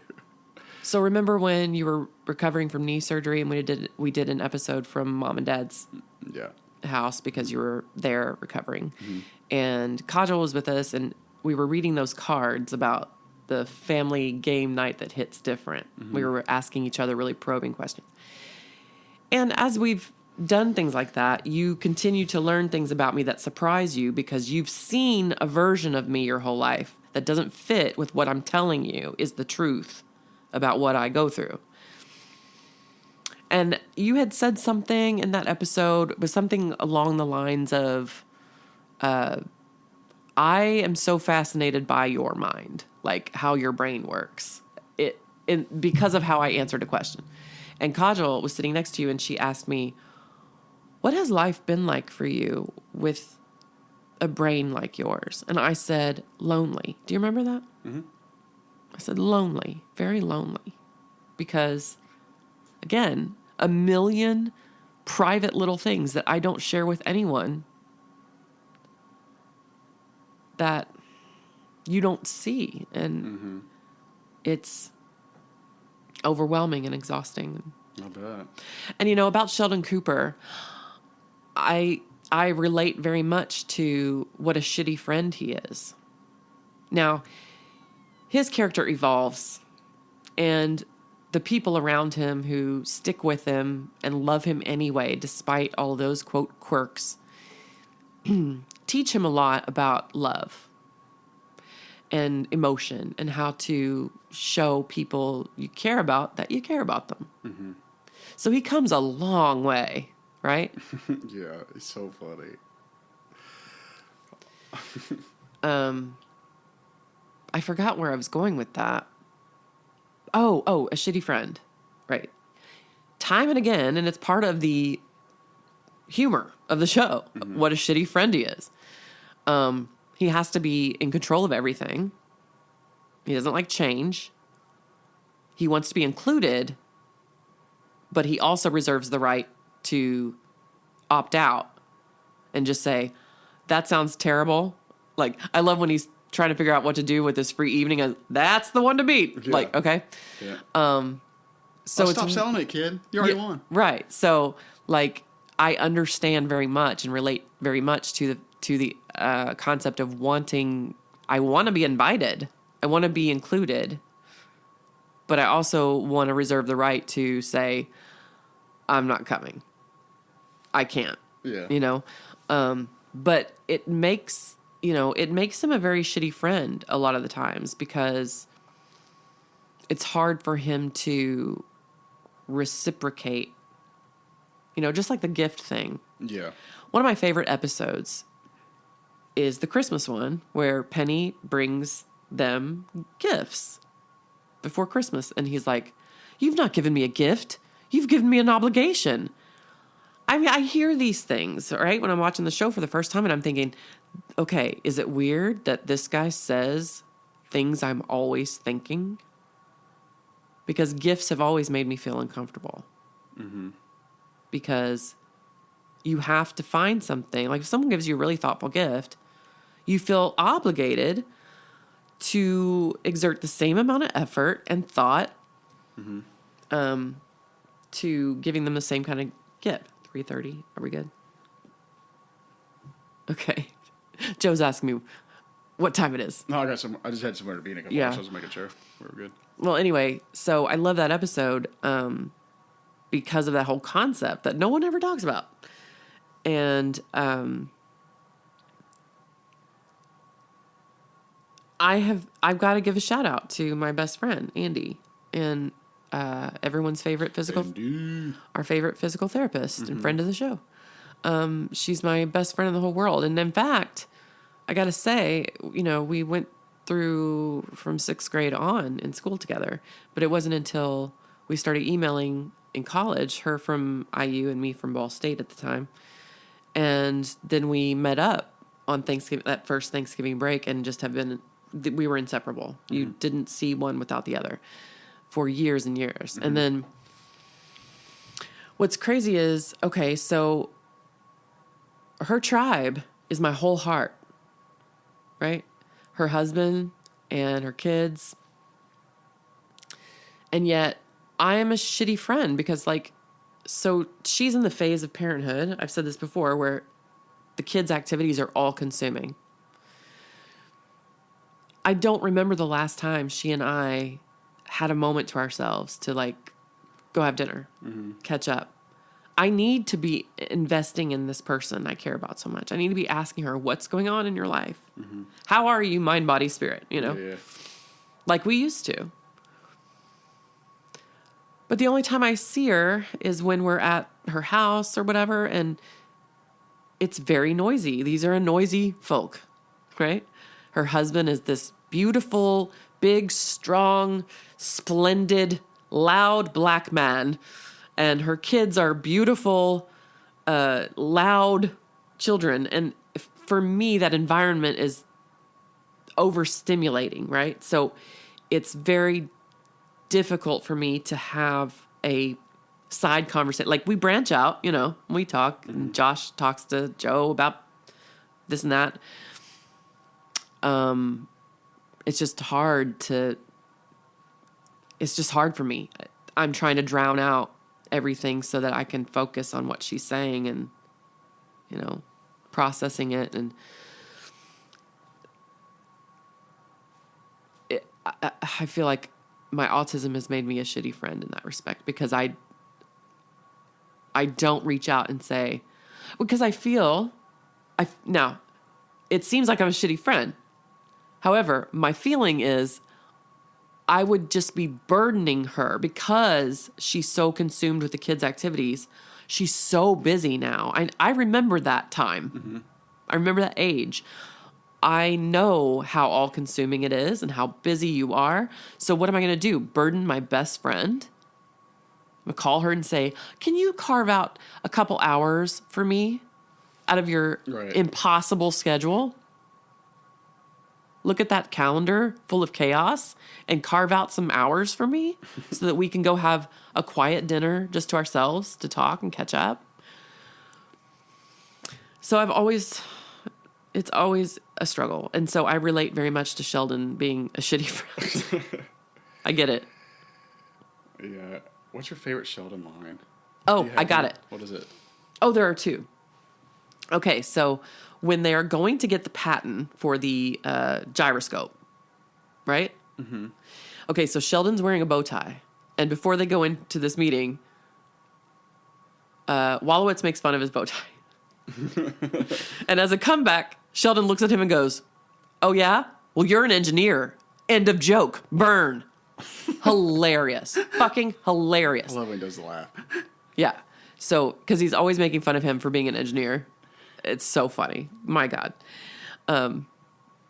End of joke. Burn. I think I know what your other one's going to be. My other one is harder for me to remember verbatim. It's always so hard for me to remember. Oh, then maybe it's not. Okay, so Because one I was thinking would be easy. I think it's the episode where he has the emotion detecting machine. Yes. Okay. I think. And so he has an argument with Amy that goes from their apartment across the hall to Leonard and Penny's apartment. So they invade their space, having this argument. And Amy says something like, "You can't go around dictating every facet of your friends' lives at all times." And he goes, "I could if you would just roll over and accept your fate." Utter genius. I thought you were going to say the bowling ball one. Oh my God. My That's brain okay. is That's better it. than anybody. That's it. That's my number one. So I love that episode so much. It's my favorite episode, the scavenger Scavenger hunt, hunt, yeah. season 7. Yes. Yes. My brain is better than everybody's. I love, by the way, I love when they get to the comic book store and they look at the riddle and like she opens it, he looks, he goes, "Got it." And he turns around and walks away. That part, okay, here, I'm going to tell you something that is, you're not going to believe. What? That part turns me on so hard. Sheldon's brain is so fucking sexy to me. I can't even take it. Got it. And he just turns around and Yeah. walks He away. looks at the riddle for not even a fraction of a second and goes, "Got it." And leaves and heads toward the next destination. So and that part to me is so damn sexy. That's so funny. Sheldon is such a weirdo and he's so he's so asexual. But I find his mind incredibly sexy and irresistible. What an unbelievably fragile structure to support such a valuable payload. That's one of my favorite ones. What, do you have any other favorites? Oh, gosh. Well, the bowling one was funny. I always love, this isn't really a particular line, but I always love when he's oblivious to, like, somebody being sarcastic towards him. And, like, Yes. they'll say something kind of nasty towards him, but it sounds like it's a nice compliment. And he'll be at the table, he'll just look at him for a second and go, "Thanks." Or, Yeah. "Thank you." Yeah, he That takes it part cracks me seriously. up. Now, again, that's another way that I relate. So if you're a longtime listener of our show, I feel like at least once per episode, you say something that is meant to be sarcastic or a joke, and I go, "Really?" Or, "What do you mean?" Or, "Why'd you say that?" And you're like, "I'm joking." Yeah, I'm joking. How can someone with such a, good sense of humor, someone who understands like clever comedy, how come because I take things often so literally. It's weird. It feels like a contradiction of sorts, but I think we know now. But I think that the way that I have refined my sense of humor over the years, like, because I learned after I got through the tough years, I mean, adolescence is hard for everybody. Mm-hmm. Like, middle school is hard for everybody. And once you get into high school, it's a little bit better. You're a little bit more spread out.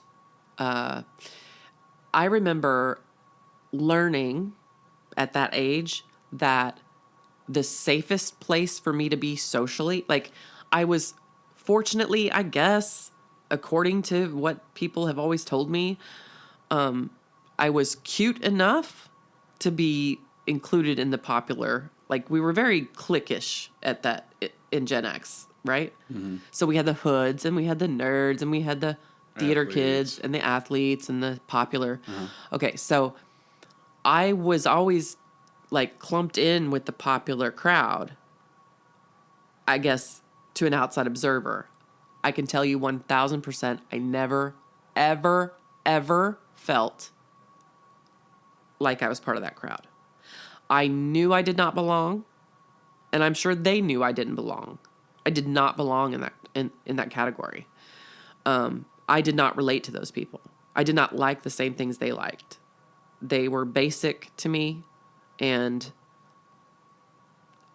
phony to me a lot of times, and mean, like just cruel, mean people. And not very good friends. That's what I felt. But then I was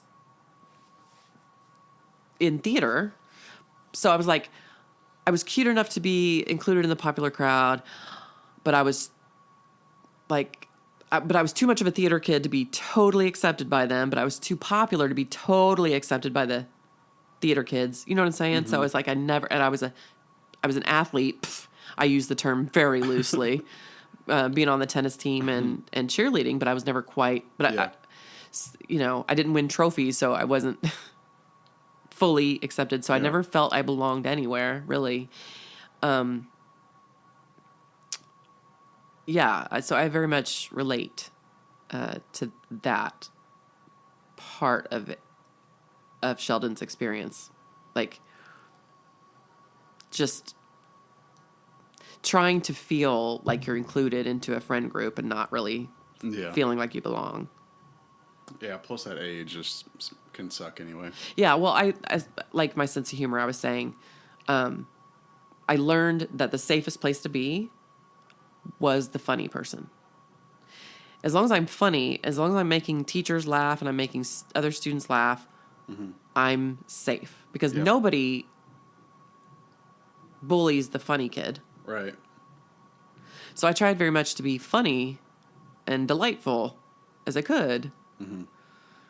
And as the years went on and as I got older, and especially when I got into teaching, it became like a self-deprecating humor. Yeah, you're pretty good at that. I'm great at that because people love it. Yeah. And it makes people more comfortable. Like, if you're someone who has big feelings, like my whole life, I've never understood why people are so uncomfortable with crying. I don't think I've cried once in my life in front of someone without first apologizing that the tears are coming.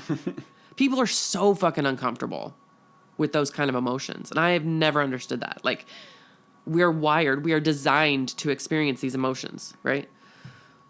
But again, another confusion growing up. Like, crying has to be done in private because you'll either get teased for it or you'll get yelled at for it. Like, quit your crying. Yeah, I never liked crying in public. And I felt like it was something I couldn't control. Yeah.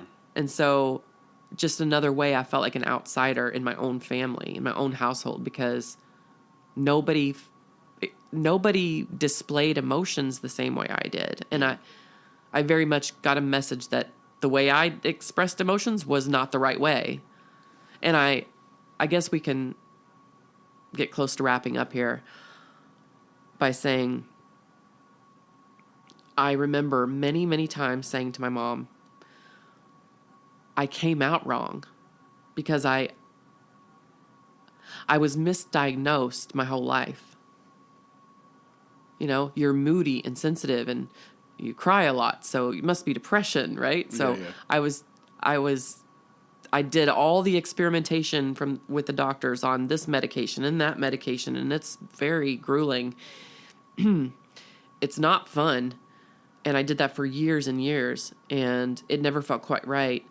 And I've been diagnosed with insomnia and irritable bowel and all the things that, and panic disorder, all the things that are commonly linked to autism as well. And never feeling like any of it quite fixed me, the problem. And I would always say to her, I came out wrong. There's something not right. Yeah. And then when when she confirmed my diagnosis, she said, "What are the tears for?" And I said, "I'm not broken. I'm just different." And I couldn't be more grateful to be able to say that now. Yeah. I'm sure it's a huge weight lifted. To, I mean, to some degree. Yeah, like, we've always, said this podcast is about adulting in a world that feels different from the one we grew up in. And I think a lot of our best conversations have been less about how much the world has changed and more about how we're changing the way we see and understand ourselves. Well, nothing has helped me understand myself more than my autism journey. And in classic Gen X fashion, we're not being all precious with the topic. Clearly. We're not making a big ceremony out of it. Clearly. No, my diagnosis, it doesn't change who I am. It just gives language and context to who I have always been. Yes, a complete and total nerd. A complete and total nerd. Nerd alert. And it explains why Sheldon never really, bothered you the way his character bothers people around him. No, let's just say I understood him long before I understood myself. Facts. Hey, Mary Beth, what's the difference between gender and autism? I don't know. Autism is on a spectrum. And you know what? What? It's totally unrelated. Shame on me on Chit Chat. Bryson turned 21 yesterday. Oh, yes. And I forgot to mention that. Happy birthday, My Bryson. firstborn turned 21. It's a big milestone. Shame on me. Big milestone. Okay. I feel better now. That is so funny. That's a great joke. Thank you. Great joke, by the way. Thank you. Definitely not being precious. Hey, Mary Beth. If you know, you know. Bazinga. Thank you so much for listening to another piece of the Gen X experience we're saving. Understanding ourselves a little better as we age is one of the topics we do best. This time, the conversation came with a touch of the Tism and has now been immortalized in the annals of history. If you like what you heard, subscribe to the Best of Gen X wherever you get your podcasts so you never miss an episode. Joe, always a pleasure. Duh.